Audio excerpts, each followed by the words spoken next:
She's dangerous, my mother-in-law told the mediator, her voice perfectly composed. She's unstable, she's vindictive, and frankly, I worry about what she's teaching my grandson. I sat across the table and said nothing. I just looked at her. And I smiled. I need to back up, because if I start at the mediation table, you won't understand why that smile meant everything. My name is Hazel. I'm 31 years old. I have a son named Eli who is 4, and he has my eyes and his father's stubbornness and the laugh of someone who has never once been let down by the world. I am doing everything I can to keep it that way. I work in forensic accounting, which means, put simply, I find money that people are trying to hide. Corporations hire me when they suspect fraud. Law firms hire me when divorces get ugly and someone suddenly claiming their business is worth nothing. I am very good at my job.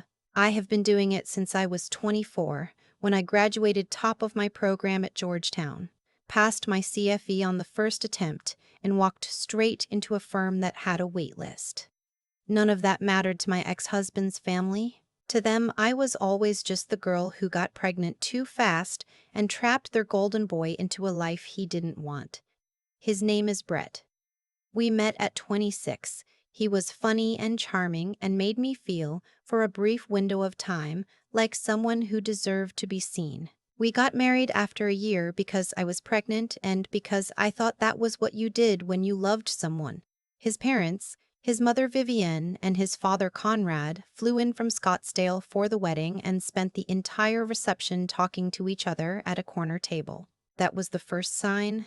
The second sign was when Vivienne pulled me aside before the honeymoon and told me, in the most gracious tone imaginable, that Brett had a lot of potential, and she hoped I wouldn't hold him back. I laughed, because I thought she was joking. She was not joking. The marriage lasted 3 years. Brett, it turned out, had been quietly building a different life on the side. A woman named Ashley, a condo downtown he'd been paying for with our joint account, a version of himself that didn't include a wife and a toddler in a 2-bedroom in Silver Spring. I found out the way I find everything out, by following the numbers. Our joint account had a $340 monthly transfer labeled storage unit. We didn't have a storage unit. I didn't cry when I confronted him. I'd been doing that job long enough to know that the numbers never lie, and the numbers had been telling me something was wrong for 8 months. I'd just been too tired to listen. He moved out in February. Eli was 14 months old. For the first year after the divorce was finalized, things were manageable in the way that manageable means you are barely keeping your head above water but you haven't drowned yet. I worked. I took Eli to daycare. My mom came down from Baltimore every other weekend to help. Brett saw Eli every other Sunday sometimes. His parents called twice, once on Eli's 2nd birthday to say they were thinking of him, and once 6 weeks later when Vivienne needed a favor. She needed me to co-sign on a loan. I want you to sit with that for a second. The woman who had barely acknowledged my existence for 4 years, who had skipped Eli's first steps video in our family group chat, who had looked through me like glass at every holiday dinner, called me, personally, on a Tuesday evening while I was giving Eli a bath to ask me to co-sign an $85,000 personal loan for her interior design business. "We're family," she said. "You understand how these things work." I told her I'd think about it. I didn't co-sign anything. 3 weeks later, Conrad called Brett. Brett called me. Apparently I was causing problems by refusing to help in a difficult time. I asked Brett to clarify exactly how refusing to take on personal financial liability for his mother was causing problems. He did not have an answer for that. He just said, "Come on, Hazel, don't be difficult," and hung up. That was April. In May, Eli turned 3. I had been planning his birthday for 2 months. I know that sounds excessive for a 3-year-old, but you have to understand, the year before, Brett forgot. Not was late. Forgot. I'd had 12 kids from daycare, a bluey cake I'd made from scratch at 11 p.m. the night before, streamers in the backyard, and Brett showed up at 4:30, 2 hours after the party ended, smelling like someone else's apartment. He said he'd lost track of time. Eli didn't understand that year. He was 2. He kept asking where Daddy was, and I kept saying, "Daddy's coming, baby," until it became clear that Daddy was not coming, and then I said, "Daddy's going to see you tomorrow," and distracted him with the piñata. This year I wanted to do it right. I invited my side of the family. My mom, my aunt, my cousin Tess and her kids. I invited Eli's daycare friends and their parents. I decorated the whole backyard. I had a real cake from the bakery. I rented one of those bounce houses that looks like a castle. And because I am, apparently, someone who still believed in the possibility of people, I texted Vivienne. "Eli's birthday party is May 18th at 2 p.m. He would love to have you there." She read it, didn't respond. I texted again 5 days before. "Just a reminder. Party is Saturday at 2. Hope you can make it." She read that too. Saturday came, 2 o'clock came, 2:30, 3. The bounce house was full of 4-year-olds. My mom was cutting the cake. I was standing at the back gate with my phone in my hand, and Eli came up behind me and tugged on my sleeve. "Is Grandma Vivienne coming?" he asked. I looked down at him. He had frosting on his nose. "I don't think so, Bug," I said. He thought about that for a second. Did she forget? I crouched down so I was at his level. "You know what? It doesn't matter. Because everyone who loves you is already here." I pointed to my mom, who was currently letting Eli's friends smash what remained of the bluey piñata. "And there's still so much cake left." He thought about that. Then he nodded very seriously and ran back to the bounce house. I stood there for another minute. Then I went inside, sat at the kitchen table, and stared at the wall. I wasn't angry. I was something quieter than that. Something that had decided. I went back to work the following Monday and requested a meeting with my managing partner. There was something I'd been putting off for 18 months. A contract with a firm out of Portland, a year-long engagement, more money than I'd made in the previous 2 years combined, and an offer of a director-level title that would have been a significant step forward.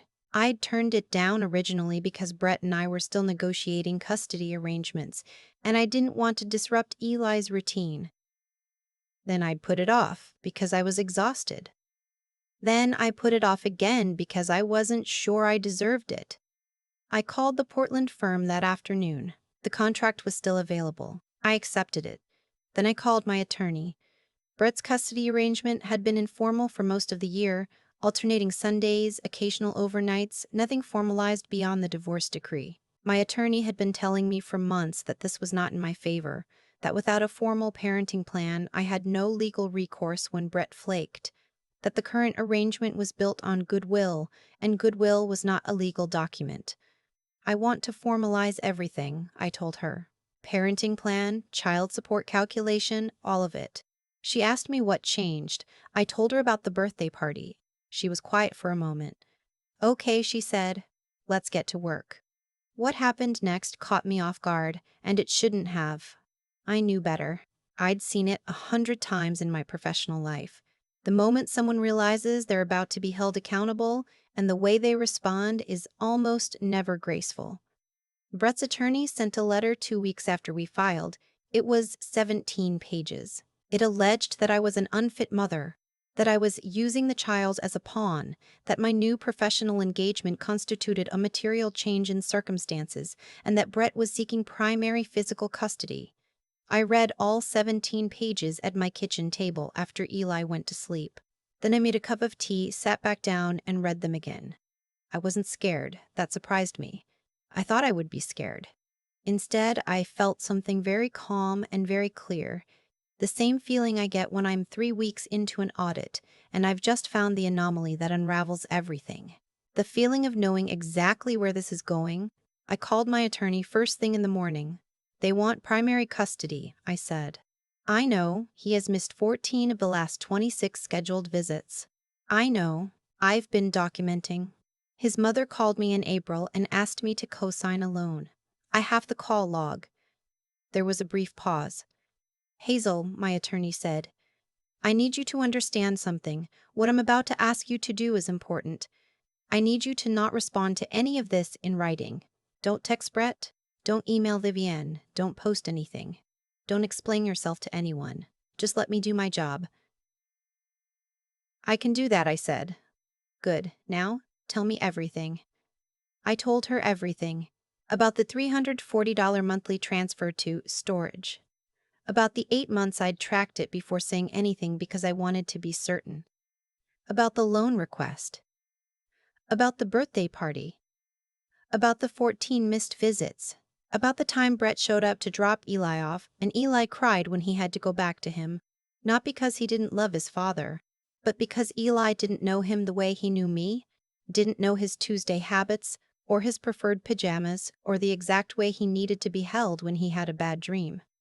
I told her about Vivienne, about the way she'd spoken to me at the mediation that first time, composed and measured, describing me as unstable to a professional who was writing things down, about how she'd sat in that room like a woman who had never once questioned whether she was the problem. My attorney listened to all of it.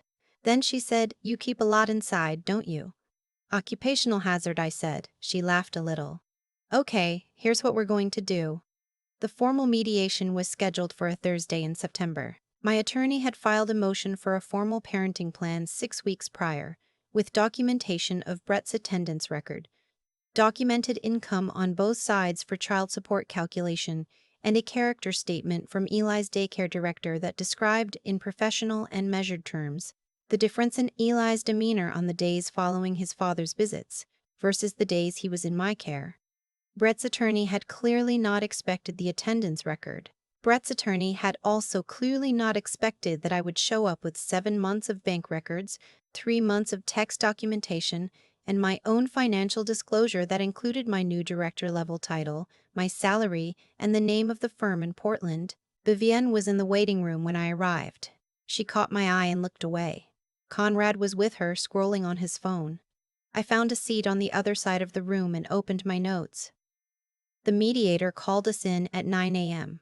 Brett sat across from me. He looked tired. His hair was different, shorter, and he'd gained weight in his face. I noticed these things the way you notice details about a room you used to live in. Recognition without feeling. The mediator introduced herself and outlined the process. Brett's attorney went first. The argument they were making was, I had to admit, creative. They claimed my new professional role demonstrated prioritizing career over child. They claimed the new schedule would disrupt Eli's routine. They claimed Brett had made significant efforts to be present in Eli's life. They submitted 3 photos of Brett and Eli at a park, all taken on the same afternoon, 6 months ago. I looked at those 3 photos for a long moment. Then I looked at Brett. He didn't meet my eyes. My attorney let them finish. Then she opened her folder. "Mr. Port Caldwell," she said, addressing the mediator rather than Brett's attorney, "has attended 11 of the 26 scheduled visitation days in the past year. We have documentation of each missed visit, including 3 instances where he canceled via text the morning of, 2 instances of no-show without any communication, and 1 instance where the child was left waiting at the designated pickup location for 40 minutes before Mr. Caldwell notified Ms. Barr, Hazel, that he would not be coming." She paused. "We also have the child's medical records, which show that Miss Hazel has attended every pediatric appointment for the past 2 years. Mr. Caldwell has attended 1. Brett shifted in his seat. Ms. Hazel's new professional role," my attorney continued, "includes remote flexibility 3 days per week, which she has confirmed in writing with her employer. The schedule she is proposing does not reduce Eli's time with her. It maintains the current primary arrangement while formalizing Mr. Caldwell's visitation in a way that creates accountability." The mediator looked at Brett's attorney. "Would you like to respond to the attendance documentation?" There was a pause that lasted just long enough to be telling. "We'd like to take a brief recess," Brett's attorney said. In the hallway, I got a cup of water from the dispenser and stood near the window. My attorney came to stand next to me. "You okay?" she asked. "Yes," I said. "I meant it. They're going to come back with a counter. He'll probably propose every other weekend, formalized with makeup days for missed visits." "That's fine," I said, "as long as it's in writing." She looked at me for a moment. "You know, most clients are a lot more emotional at this point." "I did my crying in February," I said. 2 years ago. I've had time, she nodded. Fair enough. We went back in. Brett's attorney proposed a new arrangement: primary physical custody with me, formal visitation every other weekend, 1 weeknight per week, holidays alternating, child support calculated per the Maryland guidelines. It was almost exactly what I had asked for originally. Almost. There were two differences. The first was the child support number, which was lower than the guideline calculation. My attorney flagged this immediately and asked for documentation of Brett's current income. Brett's attorney said he was between roles. My attorney asked when his last employment ended. Brett's attorney said April. And his income for the preceding 12 months? My attorney asked. What followed was a 15-minute exchange that I will not detail in full, except to say that by the end of it, it had become clear that Brett had been receiving financial support from his parents for the past 5 months, that this support was not reflected in his financial disclosure, and that my attorney had very specific questions about how the child support baseline had been calculated. I watched Vivienne's face through the glass panel in the door. She had moved into the hallway at some point. I don't know when, but I could see her, and I could see the moment she understood that the conversation inside had turned. She looked up and caught my eye through the glass. I held her gaze. I didn't smile. I just looked at her the way I look at a spreadsheet when I've found what I was looking for. She looked away first. The session ended with an agreement to reconvene in 2 weeks with complete financial documentation from Brett's side. My attorney walked me to the parking garage. That went well, she said. The income piece will help, I said. It will help a lot. She stopped at the elevator. Hazel, I want to ask you something. Sure. When did you know that you were going to do this? Really do it. Not just file the paperwork, but commit to it. I thought about Eli in the backyard. Frosting on his nose. Did she forget? May, I said. She nodded like that made sense. Then the elevator opened and we got in. The reconvened session happened on a Thursday in October. Brett came alone. No Vivienne, no Conrad. His attorney had clearly had some conversations in the intervening weeks, because the tone was different, quieter, more practical. The financial documentation showed Brett's actual income from the prior year, $94,000. The support amount was recalculated accordingly. It was $340 more per month than what they'd initially proposed. I noticed the number. I didn't say anything about it. But I noticed. The parenting plan was finalized that afternoon. Primary physical custody with me. Formal scheduled visitation. A right of first refusal clause, meaning if Brett couldn't take Eli during his scheduled time, he had to ask me before arranging alternate care. A missed visit documentation protocol that my attorney had insisted on, and a clause about right of communication with extended family that was carefully, specifically worded to give me full discretion. Brett signed. I signed. The mediator signed. I walked out of that building into a cold October afternoon and stood on the sidewalk for a moment. The trees had turned. The sky was the specific gray of fall in Maryland. A kid on a bike went past. I called my mom. It's done, I said. She exhaled. I heard it all the way in Baltimore. Come home this weekend, she said. Bring Eli. I'll make the chicken. Yeah, I said. We'll be there. Vivienne called me 3 weeks later. I let it go to voicemail. She left one 2 minutes and 40 seconds long, which I know because I checked before I decided whether to listen to it. I listened. She said she hoped we could move past this. She said Brett was working on himself. She said Eli deserved to have his whole family in his life, and she hoped I wouldn't use this situation to keep him from his grandparents. She did not say she was sorry she missed his birthday. She did not say she was sorry about the mediation statement. She did not say she was sorry about any of it. I saved the voicemail to a folder on my phone labeled Documentation. Then I texted my attorney a heads up and set the phone down. I was in the middle of something. I had a new client, a construction company out of Bethesda that suspected their CFO was skimming, and I was 3 weeks into their books, and I had just found the anomaly, the one that unravels everything. I turned back to my laptop. The Portland engagement ended up being the best professional decision I'd ever made. The firm was a litigation support consultancy, and the director title came with a small team of my own. 2 junior analysts and a senior associate named Paul who had been doing this for 15 years and had, in his words, seen every trick twice. I liked him immediately. I worked remotely 4 days a week and traveled to Portland once a month. My mom took Eli those weeks.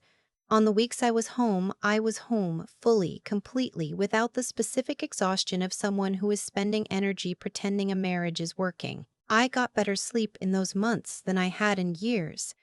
Eli started pre-K in September. His teacher told me at the first conference that he was emotionally articulate for his age, which I chose to take as a compliment. He made a best friend named Cooper who liked dinosaurs, and they had very serious debates about whether a T-Rex could beat a Triceratops. Eli was firmly pro-Triceratops. I loved that about him. Brett took him on his scheduled weekends, mostly. There were 2 more missed visits in the fall, both documented per the plan. My attorney noted them. No action was needed yet. But the record was there, building itself quietly, the way records do. Vivian sent a card at Christmas. It was addressed to Eli. There was a $25 gift card to Target inside. Eli used it to buy 2 dinosaur figurines and a pack of stickers. I let him. The following spring, I got a call from a law firm in D.C. They had a case. A high-profile one, the kind that gets written up in legal publications. A corporate fraud case involving a real estate developer who had been misrepresenting asset values to investors for years. They needed an expert witness with forensic accounting credentials and litigation experience. They had been given my name by the Portland firm. I took the case. It went to trial in June. I testified for 4 hours over 2 days. The defense attorney tried very hard to rattle me. He was good at his job, and he asked his questions in the layered way that good attorneys do, building toward a conclusion, waiting for the moment when the witness stumbles. I didn't stumble. I had spent 6 years finding the truth in other people's numbers. I knew how to sit still under pressure. I knew what it felt like to hold information carefully, to not give away what you know before you're ready. The jury deliberated for 2 days. The verdict came back on a Thursday afternoon. Afterward, in the hallway outside the courtroom, the lead attorney on the case, a woman named Judith, who I had come to genuinely respect over the preceding months, shook my hand. "You were remarkable in there," she said. "I just told the truth," I said. "That's the hardest thing," she said. "Most people can't do it under pressure." I thought about a mediation table, a glass panel in a door, a woman looking away first. "I've had practice," I said. That summer, Eli turned 4. I did not text Vivienne. I invited my mom, my Aunt Tess, my neighbor Cara, whose daughter was Eli's current best friend at pre-K, and 6 of his classmates. We had the party at the city pool. There was a cake with a triceratops on it that Eli had designed himself by drawing on a piece of paper and handing it to the bakery lady with great seriousness. At one point in the afternoon, I was sitting on the edge of the pool while Eli and Cooper took turns jumping in, and my mom came and sat next to me. "He's happy," she said. "Yeah," I said. "He is." She didn't say anything else for a minute.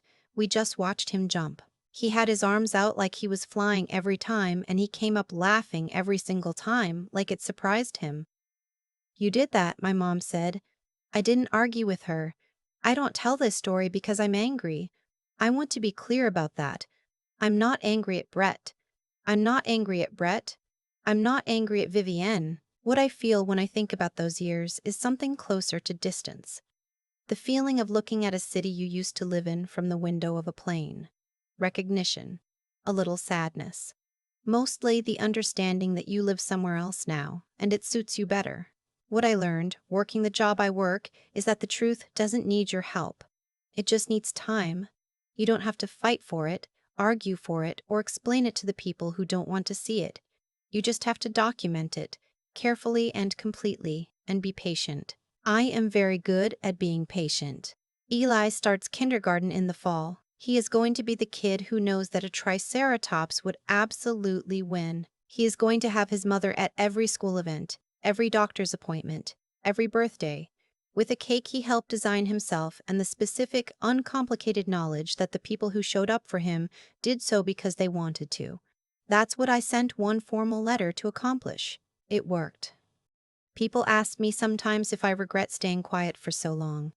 If I wish I'd fought back sooner, said something uglier, made it messier the way it deserved to be. I don't. And I've thought about why. I've had a lot of quiet evenings to think about it. After Eli goes to bed, in the specific stillness that comes after you've finally stopped waiting for something bad to happen, what I keep coming back to is this: the people who hurt you are counting on your reaction. They need it. Vivienne needed me to lose my composure at that mediation table. Brett needed me to send the angry text, to post something, to give them something they could point to. When I gave them nothing, just documentation, just patience, just the truth laid out in clear numbers, they had nothing to work with. And that, more than any confrontation, is what undid them. I think about Eli asking me if she forgot. That's the moment I come back to most, not because it was the worst thing that happened. It wasn't, not by a long shot, but because of what it made clear to me. Children don't have a complicated relationship with the truth. They just ask the question. Did she forget? And in that moment, I had two choices. I could protect everyone's feelings, including people who had never once protected mine. Or I could decide that my son's life was going to be built on something real. I chose real. What I've learned, not from a book, not from someone else's story, but from sitting across a mediation table from people who underestimated me, is that character is not what you say about yourself. It's what you do when it costs you something. Brett's family said they were family. They said it like a fact, like a wall. But when it actually cost them time, money, showing up, the word meant nothing. Whereas my mom drove down from Baltimore on a Saturday because Eli needed someone in the bounce house to cheer for him. That's the whole story right there. Integrity isn't dramatic. It doesn't announce itself. It's the 14 missed visits, documented quietly. It's the financial disclosure filed accurately, completely, even when you know the other side didn't. It's showing up to every pediatric appointment not because someone's watching, but because that's just what you do. The truth of who you are accumulates over time in small decisions, and eventually it becomes a record that speaks for itself. Mine did. And Eli, what I want for him more than anything is for him to grow up knowing that the people who love him showed up. Not perfectly, not without struggle, but they showed up. I want him to learn that the way you move through hard things matters more than whether hard things happen to you. That staying quiet is not the same as being weak. That building something real takes longer than tearing something down, but it lasts. He starts kindergarten in the fall. He still thinks the Triceratops wins every time. I think he's right.